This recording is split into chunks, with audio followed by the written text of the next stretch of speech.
ચાલો ત્યારે નમસ્કાર વિદ્યાર્થી મિત્રો. ધોરણ 5 સીઈટી બરોબર, જે પરીક્ષાની તૈયારી આપણે કરીએ છીએ એમાં એક અગત્યનો ટોપિક પૂછાઈ શકે એવું લોહીના સંબંધ. કયો? લોહીના સંબંધ. આના પ્રશ્નો ઘણી વખત પૂછાતા હોય છે બરોબર. તો આપણને એમ થાય કે આ પ્રશ્ન કેવા હોય, કઈ રીતે પૂછાય, એના વિશે આપણે વાત કરવાની છે. પણ ટાઈમ ટેબલનું અને ટેસ્ટની જે વિદ્યાર્થી મિત્રોને નથી ખબર અને આ વિડીયો પહેલી વાર જોવે છે, તો આપણે આપણા વોટ્સઅપ ગ્રુપમાં ટાઈમ ટેબલ આપીએ. એ ટાઈમ ટેબલ મુજબ આપણે લેક્ચર હોય અને એ લેક્ચર પૂરો થાય પછી એ લેક્ચર આધારિત ટેસ્ટ આપણા વોટ્સઅપ ગ્રુપમાં હોય છે. તો જે હજી વોટ્સઅપ ગ્રુપમાં નથી જોડાણેલા એને વોટ્સઅપ ગ્રુપમાં જોડાઈ જવાનું છે. હવે વાત કરીએ આપણે લોહીના સંબંધની. તો આમાં આપણને પ્રશ્ન કેવા પૂછાય તો જુઓ, એક ઉદાહરણ તરીકે આપણે પ્રશ્ન જોઈએ કે હવે આપણને આવો પ્રશ્ન પૂછ્યો હોય કે ભાઈ તમારા ભાઈના પિતાની પુત્રી તમારે શું થાય. આવા પ્રશ્નો તમને પૂછાતા હોય છે બરોબર. તો આ પ્રશ્ન સોલ્વ કરવા માટે પહેલા તો આપણને સંબંધોની ખબર હોવી જોઈએ કે આપણા ભાઈની પુત્રી આપણે શું થાય, ભાઈની પત્ની આપણને શું થાય બરોબર. પછી પિતાના પિતા હોય તો એ આપણે શું થાય. એ બધા સંબંધો આપણને પહેલા તો ખ્યાલ હોવા જોઈએ. એના ઉપરથી આપણે આના જવાબ આપી શકીએ બરોબર. બીજું કે આમાં તમારે પોતાને કેન્દ્ર સ્થાને લઈ લેવાના. ભાઈ તમને અહીંયા કીધું છે તમારા ભાઈના પિતાની પુત્રી તમારે શું થાય, તો તમારે પોતાની રીતે જ વિચારવાનું કે ભાઈ હું હવે મારો ભાઈ એના પિતા કોણ, તો કે મારા ભાઈના પિતા એ મારા પણ પિતા જ થયા બરોબર. હવે એમની પુત્રી એ કોણ, તો કે એ આપણી બેન થાય. આપણા પિતાની પુત્રી હોય એ આપણે શું થાય, બેન થાય બરોબર. હવે આમાં ઘણા એવા છે કે સાહેબ મારા ભાઈ છે જ નહીં, તો આપણે વિચારવું પડે કે ભાઈ મારો ભાઈ હોય બરોબર. ઘણા એવા હોય જેનો ભાઈ ન હોય તો પછી એ પાછા અહીંયા કોમેન્ટમાં પછી વિરોધ કરે કે મારો તો ભાઈ જ નથી. તો ત્યાં તમારે વિચારવું પડે બરોબર. બધું આપણું જ હોય એવું ન હોય, પણ આપણે વિચારવું પડે કે ભાઈ મારો ભાઈ હોય તો મારા ભાઈના પિતા એ મારે શું થાય, તો કે મારા ભાઈના પિતા એ મારા પિતા જ થાય. હવે મારા પિતાની પુત્રી એટલે કે મારા પિતાની દીકરી હોય એ શું થાય મારે, તો કે મારી બહેન થાય બરોબર. તો આ રીતે આપણે વિચારવું પડે. અહીંયા તમને એવું કીધું કે ભાઈ તમારા ભાઈના પિતા. હવે તમારે જો અહીંયા વિચાર લેવાનું કે આ તમે પોતે, આ તમારો ભાઈ બરોબર. સ્ટેપ બાય સ્ટેપ હાલવાનું. હવે એમના પિતા, જો એ તમારા ભાઈના પિતા હોય તો એ તમારા પણ પિતા જ થાય બરોબર. હવે તમારા પિતા એમની દીકરી એટલે કે પુત્રી, તો એ તમારે શું થાય, તો કે બહેન થાય. શું થાય, બહેન થાય. એટલે આ રીતે આપણે જવાબ આપવાના હોય છે. હવે કેવા કેવા સંબંધ આમાં પૂછાઈ શકે એના ઉપર એક આપણે નજર મારીએ કે ભાઈ આમાં શું શું પૂછાઈ શકે. તો જુઓ, તમને આ એક ચાર્ટ તમારે યાદ રાખવાનો છે. આવો ચાર્ટ છે એ તમને આ ઉપયોગી થશે કે ભાઈ જુઓ, આ હું પોતે એટલે કે હું અથવા તો તમે બરોબર, આ તમે પોતે. હવે આ રીતે આપણને સંબંધ પૂછાઈ શકે. એક પિતા પક્ષના સંબંધ પૂછાય, એક માતા પક્ષના સંબંધ પૂછાય. તો પિતા પક્ષના સંબંધ જુઓ તો કે તમારા પિતા ના પિતા, તમારા પિતાજી છે જે, એમના પિતાજી તમારે શું થાય, દાદા થાય. તમારા પિતાના માતા છે તો એ તમારે શું થાય, તો કે દાદી થાય. તમારા પિતાના બહેન તમારે શું થાય ભાઈ, ફઈ થાય. તમારા પિતાના ભાઈ હોય તો એ તમારે શું થાય, કાકા થાય. આટલું ક્લિયર થઈ ગયું બરોબર. કે ભાઈ પિતાના પિતા તો દાદા, પિતાના માતા તો દાદી, પિતાના બહેન હોય તો ફઈ અને પિતાના ભાઈ હોય તો કાકા બરોબર. પિતાના પત્ની હોય તો એ આપણા મમ્મી થાય બરોબર. આટલું તો આપણને ખબર હોય. ચાલો, આ બધું જુઓ માતા પક્ષમાં. તો માતાના પિતા છે એ તમારે શું થાય, નાના થાય. માતાના માતા હોય તો એ તમારા નાની થયા. માતાના બહેન છે તો એ તમારા માસી થયા. માતાના ભાઈ છે એ તમારા મામા થયા. અને માતાના પતિ તો એ કોણ થાય, આપણા પિતા થાય બરોબર. ચાલો, આટલું ક્લિયર. હવે બીજું તમને પૂછાય ભાઈ અને બહેનના આધારિત સંબંધો. તો એમાં ભાઈ પક્ષમાં જુઓ તો ભાઈની પત્ની હોય એને આપણે શું કહીએ, ભાભી. ભાઈનો પુત્ર હોય એ તમારો ભત્રીજો થાય. તમારા ભાઈનો પુત્ર તમારે થાય ભત્રીજો. તમારા ભાઈની પુત્રી હોય તો એ તમારે થાય ભત્રીજી બરોબર. ભાઈનો ભાઈ હોય તો એ આપણો ભાઈ જ થાય. ભાઈની બહેન હોય તો એ આપણી બહેન જ થાય, બરોબર. આમાં એટલું તો ક્લિયર થઈ ગયું. હવે બહેન પક્ષમાં જાઓ તો બહેનના પતિ હોય એ તમારે થાય બનેવી. બહેનના પતિને કહેવાય બનેવી. બહેનનો પુત્ર હોય તો એને કહેવાય ભાણેજ, બરોબર. બહેનની પુત્રી હોય તો એ આપણી ભાણી, ભાણકી જે આપણે કહેતા હોઈએ. આટલું ક્લિયર થઈ ગયું. બહેનની બહેન તો કે બહેન જ થાય. બહેનનો ભાઈ તો એ આપણો ભાઈ જ થયો, બરોબર. એમાં કઈ લાંબુ વિચારવાનું નથી. આટલું ક્લિયર. હાલો હવે હજી આપણે પ્રશ્ન જોઈએ એટલે તમને અંદાજો આવે. હવે જુઓ, આ તો પાછો એક વિચારવા વાળો પ્રશ્ન છે, બરોબર. આમાં લોહીના સંબંધ ને એવું કઈ લેવા દેવા નથી. જો ખાલી નોર્મલ વિચારો કે ભાઈ સુરેશની માતાને 3 પુત્રો છે. સુરેશભાઈ છે એમના માતાને 3 પુત્રો છે. પહેલાનું નામ રમેશ છે, બીજાનું નામ મહેશ છે, તો ત્રીજાનું નામ શું થાય? બરોબર. આમાં કાંઈ છે નહીં, વિચારવાનું છે કે ભાઈ આ સુરેશભાઈના માતા છે,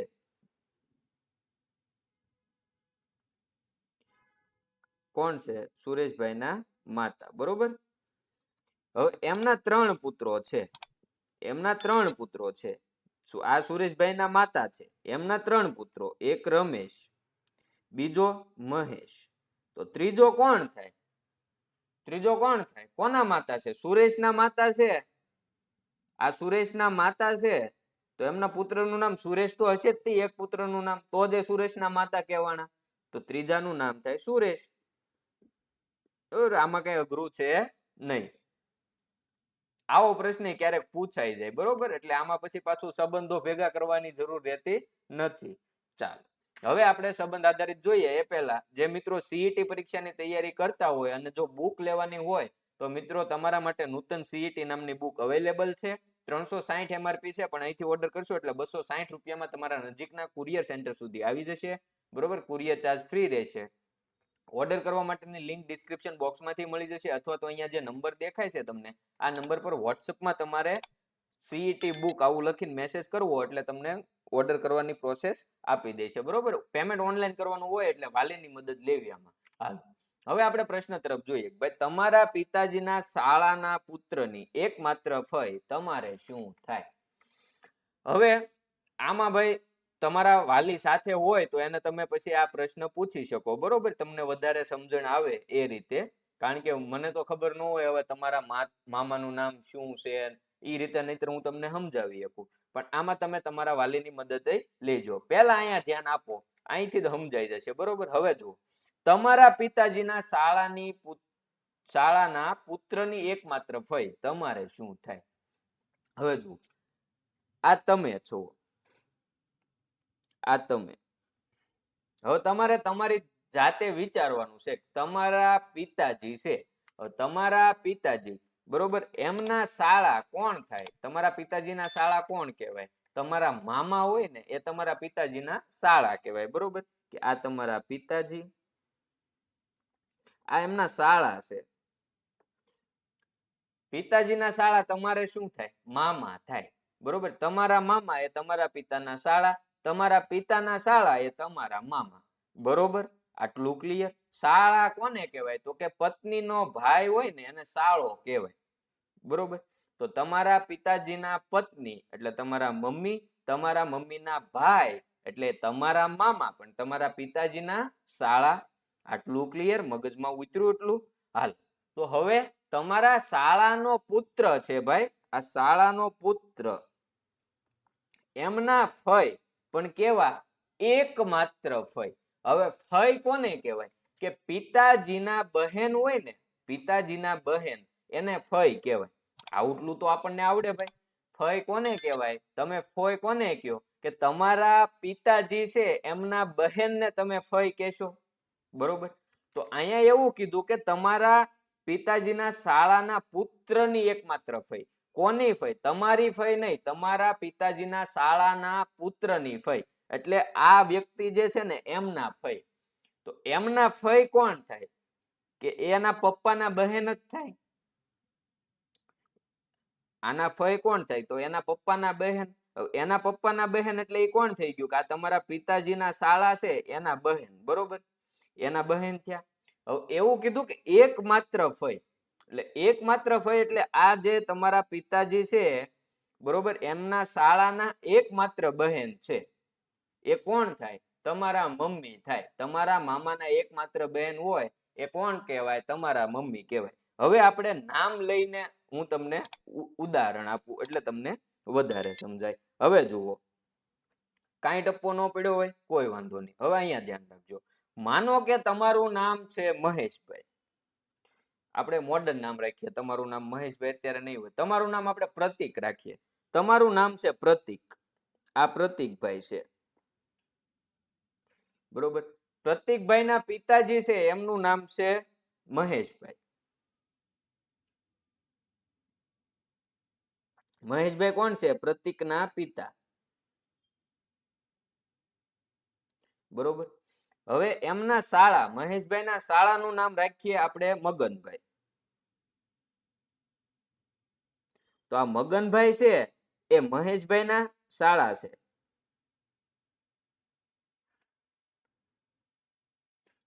પ્રતીકભાઈ ના તો કે મામા છે. એમનો પુત્ર, મગનભાઈ નો પુત્ર છે, એનું નામ આપણે રાખી દઈએ નિકુલ. આ છે નિકુલ. એ કોણ છે? મગનભાઈ નો પુત્ર. હવે એમના બહેન ની વાત થઈ છે તો એનું નામ આપણે રાખી દઈએ મીનાબહેન. હવે જુઓ, મીનાબહેન છે એ કોણ છે? મગનભાઈ ના બહેન બરોબર. હવે તમે જુઓ, આખો આપણે વાત કરીએ ભાઈ તમારા પિતાજી, આ તમે છો પ્રતીક. હવે તમારા પિતાજી છે મહેશભાઈ. એમના શાળા કોણ? તો કે મહેશભાઈ ના પત્નીના ભાઈ હોય એ એમના શાળા કહેવાય બરોબર. અથવા તો આ પ્રતીક છે એના મામા છે એ મહેશભાઈ ના શાળા થાય બરોબર. તો આ મગનભાઈ છે એ મહેશભાઈ ના શાળા થયા. હવે તો કે શાળાના પુત્ર એટલે આ મગનભાઈ નો પુત્ર કોણ? નિકુલ. મગનભાઈ નો પુત્ર કોણ? નિકુલ બરોબર. નિકુલના એકમાત્ર ફય કોણ? એ આપણે ગોતવાનું છે. તો નિકુલ છે એના ફય કોણ કહેવાય? તો કે પિતાના બહેન હોય એને ફય કહેવાય બરોબર. તો આ નિકુલના ફય છે મીનાબહેન, એ નિકુલના ફય છે તો મગનભાઈના કોણ થાય? બહેન થાય બરોબર. મગનભાઈના બહેન થયા. હાલો કે મીનાબેન છે એ નિકુલના ફય ક્યારે થયા? કે મગનભાઈના બેન હશે તો જે નિકુલના ફય કહેવાય છે. મીનાબેન છે એ મગનભાઈના બહેન છે. મગનભાઈ તમારે મામા થાય. મગનભાઈ તમારે શું થાય? મામા થાય. તો મામાની બહેન હોય એ આપણે શું થાય? યા તો માતા થાય અથવા તો માસી થાય.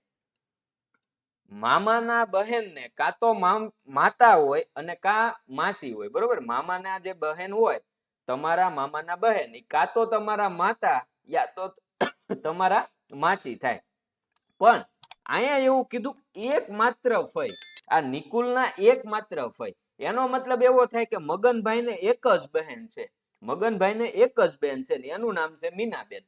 તો મગનભાઈના એક જ બેન હોય તો એ તમારા માતા જ હોય બરોબર. કારણ કે માસી તો ન થાય. તો પછી કારણ કે માસી હોય ક્યારે થાય? કે તમારા માતાના બહેન હોય એ તમારા માસી થાય. તો મગનભાઈને તો એક જ બેન છે તો એ કોણ થાય? તમારા માતા જ થાય. એટલે અહીંયા માસી ઓપ્શનમાં આપણે જવાબ આપવાનો નથી. તો અહીંયા આપણે જવાબ આપશું માતા.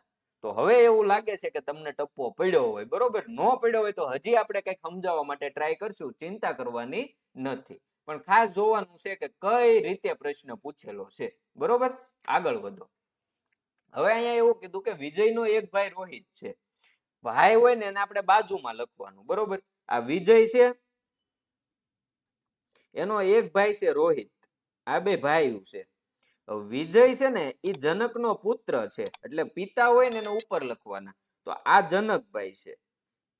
જનકનો પુત્ર વિજય છે. વિજય એ જનકનો પુત્ર છે. તો જો જનક છે એ વિજયના પિતા હોય તો રોહિતના પિતા થાય. કારણ કે વિજય ને રોહિત બે તો ભાઈ છે. આપણે પેલા વાક્યમાં જ વાત કરી. તો જનક છે વિજયના પિતા છે અને રોહિતના પિતા છે. આટલું ક્લિયર. હવે તમને આગળ કીધું કે શિખર છે એ જનકના પિતા છે. આ શિખર છે એ જનકના પિતા છે. હાલ, શિખર જનકના પિતા છે બરોબર. આપણે ઉપર લખવાનું. અહીંયા સાઈડમાં આપણે લખવું હતું પણ જગ્યાના કારણે હાલો આપણે અહીં સાઈડમાં લખી નાખીએ ભાઈ આ વિજય અને રોહિત બે ભાઈ છે. વિજયના પિતા છે એ જનક છે, તો વિજયના પિતા હોય તો એ રોહિતના પિતા જ થાય, કારણ કે વિજય ને રોહિત બે ભાઈ છે. હાલો, શિખર છે એ જનકના પિતા છે, તો આ શિખર. હવે તમને એવું કીધું કે રોહિત છે એ શિખરને શું થાય, આ રોહિત આ શિખરને શું થાય, બરોબર. તો જુઓ, રોહિતના પિતાના પિતા એ શિખર થયા. જનક છે એ વિજયના પિતા હોય તો રોહિતના પિતા થાય, એટલે રોહિતના પિતા જનક અને એના પિતા એ શિખર છે. તો તમને એવું કીધું કે રોહિત છે એ શિખરને શું થાય, તો આ શિખર એનો પુત્ર અને એનો પુત્ર રોહિત, તો પુત્રનો પુત્ર છે એ આપણે શું થાય, પૌત્ર થાય, બરોબર. તો રોહિત છે એ શિખરનો શું થાય, પૌત્ર થાય. શું થાય, પૌત્ર થાય.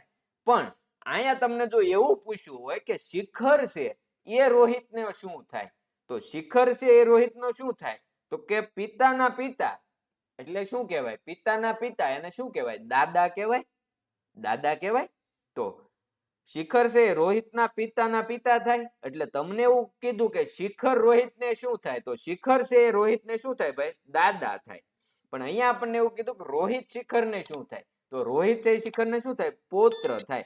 એટલે આ કન્ફ્યુઝન ન થાય એનું ધ્યાન રાખજો, બરોબર. તો અહીંયા જવાબ આવશે પૌત્ર. ચાલો, એના પછી જુઓ, હવે એક આવા પ્રશ્નો તમારે બહુ ઓછા પૂછાય છે, પણ જો પૂછાઈ ગયા, બરોબર, તો એની તૈયારીમાં આપણે રહેવું પડે. બને ત્યાં સુધી આવા પ્રશ્ન નથી પૂછાતા. આગળ આપણે જે જોયા કે તમારા માતાના ભાઈનો પુત્ર તમારે શું થાય, તમારા માતાના પુત્રની પુત્રી તમારે શું થાય, આવા બધા પ્રશ્નો પૂછાય છે, બરોબર. પણ ઇન કેસ અગર જો પૂછાઈ ગયો તો આપણે તૈયારીમાં રહેવું પડે. તો આવો પ્રશ્ન પૂછાય કે ભાઈ એક ફોટા તરફ ઈશારો કરી રમેશે કીધું કે તે મારા મામાની એકની એક બહેનની દીકરીના પિતાના નાના ભાઈનો ફોટો છે, તો આ ફોટાવાળા વ્યક્તિ રમેશને શું થાય. તો તમારે અહીંથી લાઈનથી વિચારવું પડે કે જુઓ, આ રમેશભાઈ એવું કીધું કે તે મારા મામાની એકની એક બહેન, એટલે અહીંયા એટલું ક્લિયર થઈ ગયું કે એ રમેશના માતા છે. મામાની એકની એક બેન હોય તો શું કહેવાય, માતા જ થાય, બરોબર.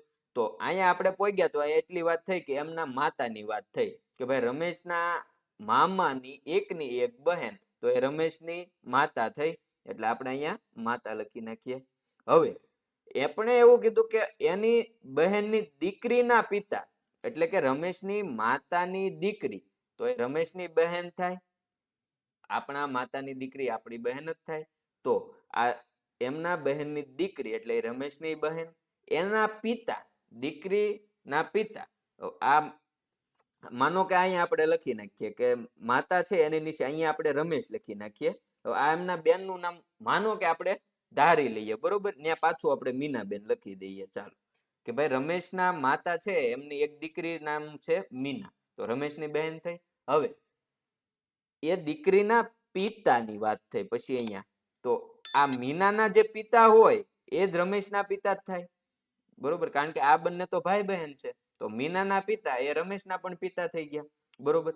તો એ પિતાના નાના ભાઈ, એટલે કે રમેશના પિતાના નાના ભાઈની વાત થઈ. તો પિતાના નાના ભાઈ હોય, આપણા પપ્પા હોય, એના નાના ભાઈ આપણે શું થાય, કાકા થાય. શું થાય, કાકા થાય. તો એ વ્યક્તિનો ફોટો, એ વ્યક્તિ છે એ રમેશને શું થાય, કાકા થાય. તો અહીંયા આપણો જવાબ આવે કાકા. આ રીતે આપણે પ્રશ્નના જવાબ આપવાના હોય, બરોબર. થોડુંક વિચારવું પડે, બાકી અઘરું ન હોય. તમે વિચારતા જાઓ એક વ્યવસ્થિત રીતે. તમારે પોતાની જાતને સેન્ટર ઉપર રાખો કે ભાઈ મારા મામા ના એકના એક બહેન, તો કે એ મારા મમ્મી થયા. હવે એમની દીકરી, તો કે મારી બહેન થઈ. એમના પિતા, તો કે મારા પિતા થયા. હવે એના નાના ભાઈ, તો કે મારા પિતાના નાના ભાઈ, કાકા. એકદમ સિમ્પલ છે, બરોબર, કાંઈ અઘરું નથી. તમારે પોતાની જાતને ત્યાં રાખીને વિચારવાનું છે. અહીંયા તમને પૂછ્યો હોય જે પ્રશ્ન, એ તમારી રીતે તમારે પોતાના ઉદાહરણથી વિચારતું જવાનું, એટલે અઘરું ન લાગે. અહીંયા તમને કીધું ભાઈ તે મારા મામાની એકની એક બહેન, એટલે પેલા વિચારો કે ભાઈ મારા મામાના એકના એક બેન હોય તો એ તો મારા મમ્મી થયા.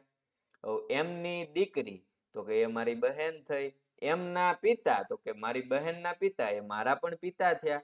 એના નાના ભાઈ, તો કે મારા પિતાના નાના ભાઈ, એ થઈ ગયા મારા કાકા, બરોબર. તો આમાં અઘરું લાગશે નહીં. ચાલો, તો આ રીતે અહીંયા જવાબ આવશે કાકા.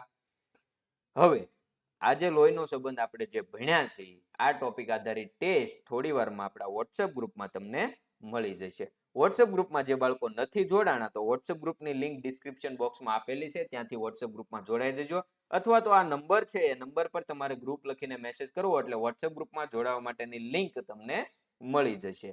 આ સિવાય હવે જે ટાઈમ ટેબલ છે લગભગ આપણું પૂરું થઈ ગયેલું છે, તો નવું ટાઈમ ટેબલ છે એ 1-2 દિવસમાં તમને અપડેટ પાછું આપણા વોટ્સએપ ગ્રુપમાં મળી જશે. બરોબર, તો જે હજી વોટ્સએપ ગ્રુપમાં નથી જોડાણા એ વોટ્સએપ ગ્રુપમાં જોડાઈ જાઓ. આ વિડીયોને લાઈક કરી દો. હજી કાંઈ ન સમજાણું હોય તો કોમેન્ટ કરી દો. શરમમાં નથી રહેવાનું.